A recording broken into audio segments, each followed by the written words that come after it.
Hey everyone, it's Paul, and I thought we would talk today about collecting.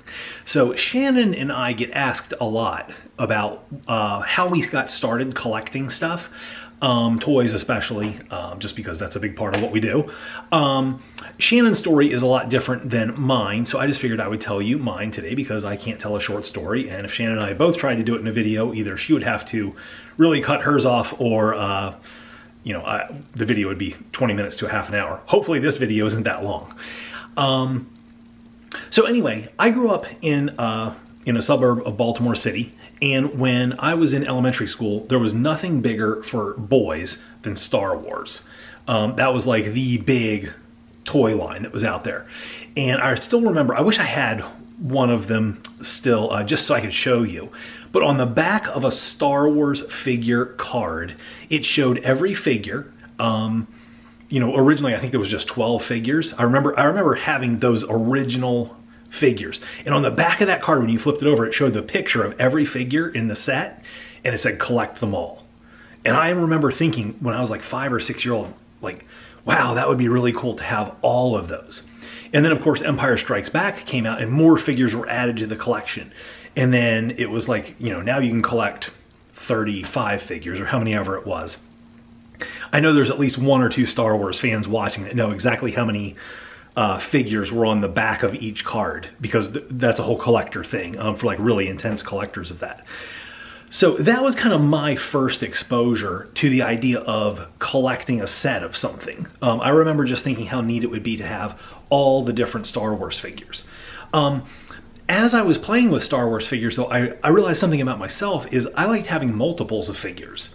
Of course, I only needed like one Darth Vader or Luke Skywalker, but Stormtroopers, I loved the fact that there was just hundreds of them in the movies. They showed this vast army of Stormtroopers, and I always thought how cool it would be to have a Stormtrooper army of my own. So when I was at the store buying figures, often I would buy extra Stormtrooper figures, whether it would be the snowtroopers from Empire Strikes Back or the standard Imperial Stormtrooper that you saw in every movie. That's just kind of what I did. So that was also my first exposure to getting multiples of anything. And that becomes important in just a little bit because while Star Wars was my first exposure to collecting, by no means was it the most influential. The most influential thing that I collected when I was a younger man or boy was baseball cards. I remember going to a birthday party that one of my classmates had. I was in the 2nd grade, and one of the things in like the goodie, the treat bag for the birthday party was a pack of baseball cards. I had never had baseball cards before. I was really just not even interested in them. Growing up as a young boy in Baltimore, everybody around me played baseball because the Orioles were a big deal then. They were a really good team then. We had really good players. Jim Palmer was an all-star pitcher. Just the Orioles were just everywhere, all around popular culture then in the summertime, so that was a big deal. But I just wasn't that good at baseball. I wasn't that interested in it because it was a very slow-moving sport. And I liked sports. I liked playing sports, but I liked individual sports. So I like gymnastics. I liked swimming and diving. I like martial arts. I like the idea of a sport where it wasn't a team sport. That's just me. That was just my personality at the time. So I didn't gravitate towards baseball cards because I loved baseball. So I got given them this pack in this treat bag, and I remember opening it up and being excited because I got an Oriole. Actually, I got 2 Oriole cards in it. I got... let me think. I think the guy's name was Rick Dempsey, who was the catcher for the Orioles. But the highlight of the pack was I got Cal Ripken Jr. And it was his rookie card. And just for any nerds out there that are watching that collected cards in the 80s, it was a pack of Fleer baseball cards, which those weren't as good as Topps. I learned that later on. But since they were the only baseball cards I had, I was happy to have them. I was thrilled that I had an Oriole just because I didn't know anybody else. And I just knew the team. I didn't even know who Cal Ripken was at the time. I didn't understand that I had a really good card. But from just the feeling of that opening that first pack, I was hooked on the idea of collecting, and I loved the idea of opening up a pack of cards and not knowing what was going to be in there, but maybe finding something that was going to be really special. Even if it was only special to me, the value of the cards at that point didn't really have any meaning to me. It was just that I think it was special, that I think it was cool. That lasted for a little while, lasted for about a year. I started buying packs of cards with my allowance, and I was doing chores around the neighborhood. I did a lot of yard work for other people, and as soon as I would get paid for that, I would run to the local, it was like a 7-Eleven, it wasn't 7-Eleven, but I would buy packs of baseball cards, and I would open them up, and my collection grew and grew, and it was really a hodgepodge of stuff. I bought all 3 brands of cards that were out. Cards probably didn't sell very quickly because like every store had a different year card. I remember getting 1981 cards, even though I started collecting in 1982 or 1983. Some stores still had cards from 1981 on their shelf. So I ended up with all kinds of different years and cards and stuff, and that's just what I did. And I loved the fact that while other kids were out playing like baseball or things like that, that was something I could do, I could enjoy. And I loved just sorting the cards, and I'd sort them by team or by player or by year or by card set or company or whatever. And I remember the thrill that I had of completing the first ever team set that I completed was of the 1984 top set from the Seattle Mariners. At the time, I don't even think I knew where Seattle was on a map. I mean, I knew it was in Washington somewhere, but that just didn't mean anything to me. And I didn't like the Mariners, but they were the first team that, just by luck from opening packs, I was able to get every card in that team set. And that was just a big feeling of accomplishment to me at the time. So fast forward a little bit of time, didn't take long, but I started asking around in my neighborhood, like, well, who else collected baseball cards? And it's kind of funny that not very many people did, or if they did, they didn't have very many. I was kind of industrious as a child. Like I said, I didn't mind going and working outside in the summer heat to earn a little bit of money, and so that afforded me the opportunity to buy more baseball cards than other people had. And I quickly realized that that I had more quantity, but I didn't understand that quantity didn't matter; the quality was more important. And I learned that from an older kid in the neighborhood who I learned it the hard way. He took advantage. He said, "Oh yeah, you got baseball cards. I've got baseball cards. I'd love to trade with you." And so I went over with I carried them all in a big shopping bag.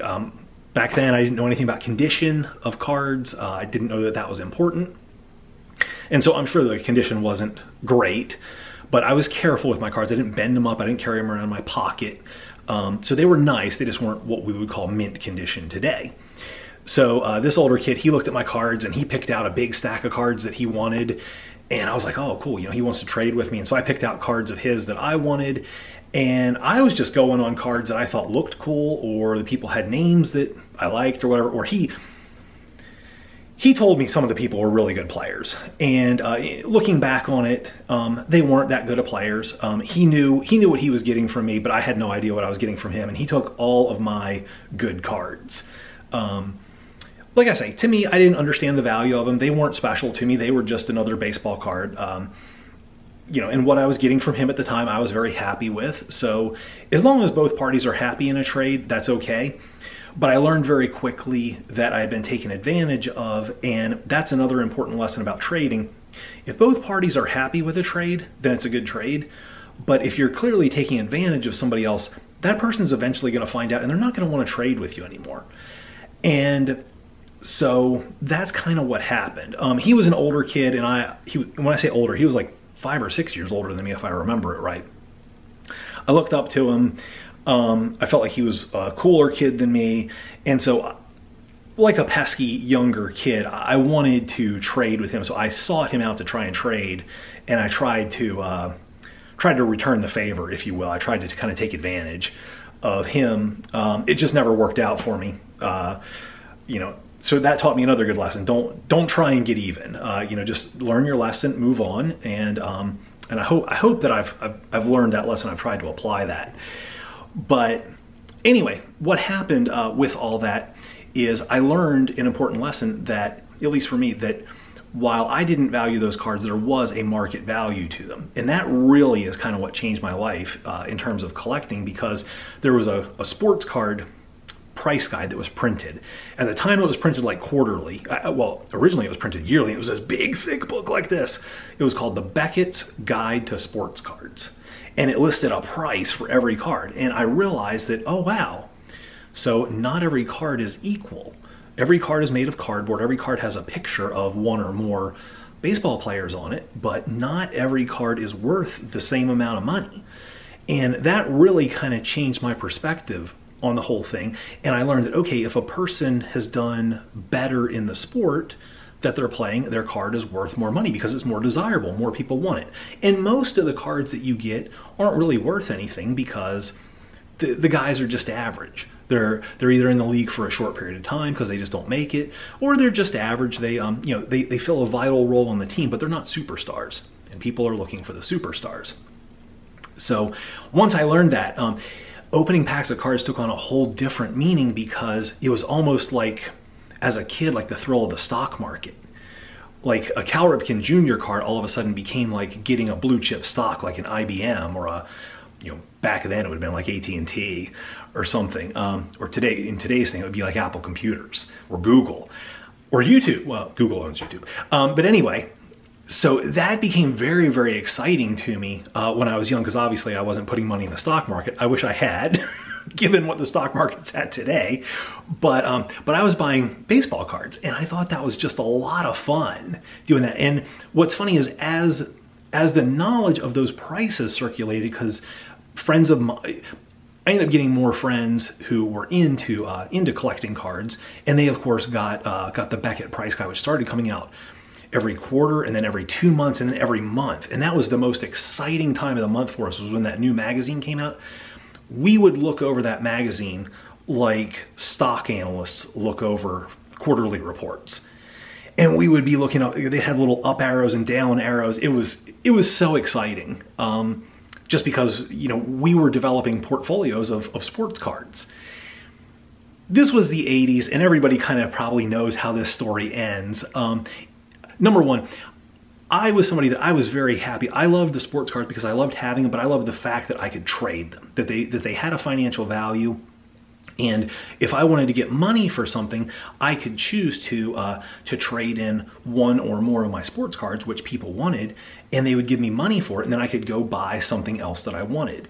And so that also taught me, the idea that, for me at least, for my personality, I don't want to collect things and keep them forever. I like having things for a little while, and then I like trading them to get new things. That's just me. Not everybody's that way. My mom is a good example. She liked collecting things, but she was very sentimental about the things that she got. She wanted to have things that she had for a long time. And Shannon's mom is funny. She's the same way. My dad, on the other hand, he liked collecting things, but he was very, very practical. He didn't want to collect things just for the sake of collecting them. It was strictly a financial thing for him. And over time, that was something he learned about himself, that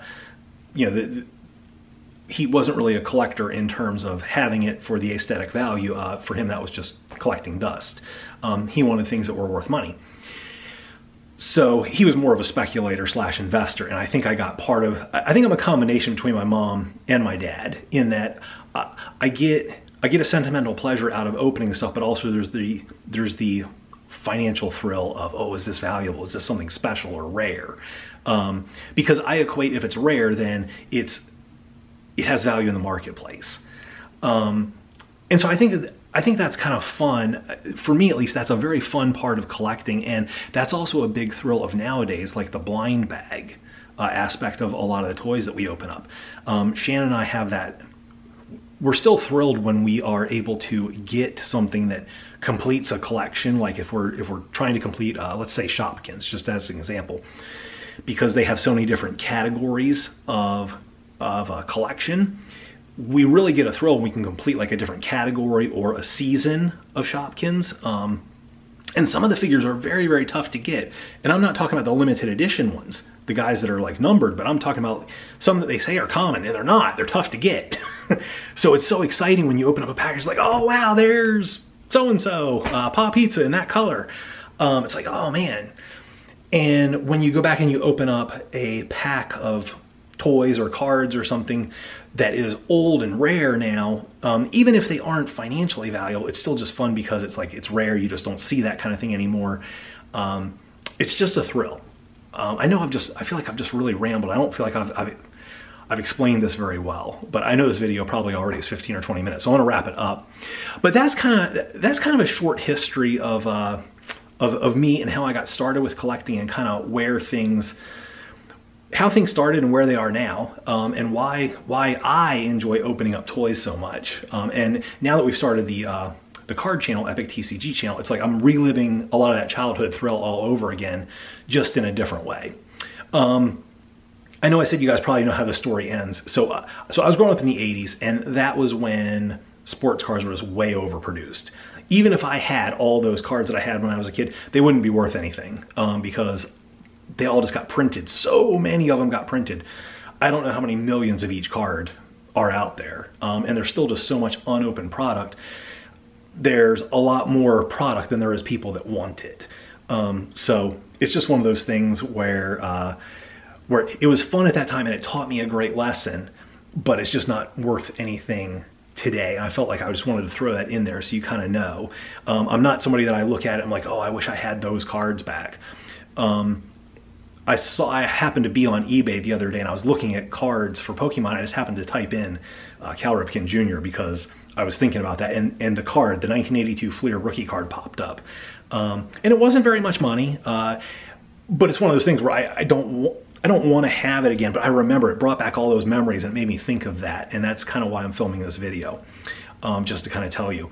So anyway, leave a comment down below. Let me know what you collect, or like how you got started. I know you don't have 20 minutes worth of video to ramble to me like I did to you, and I appreciate you guys that watch this. So let me know like what you enjoy collecting, and what it is that you get out of collecting that's kind of that thrill factor, the way it is for me, like of getting that rare figure or something.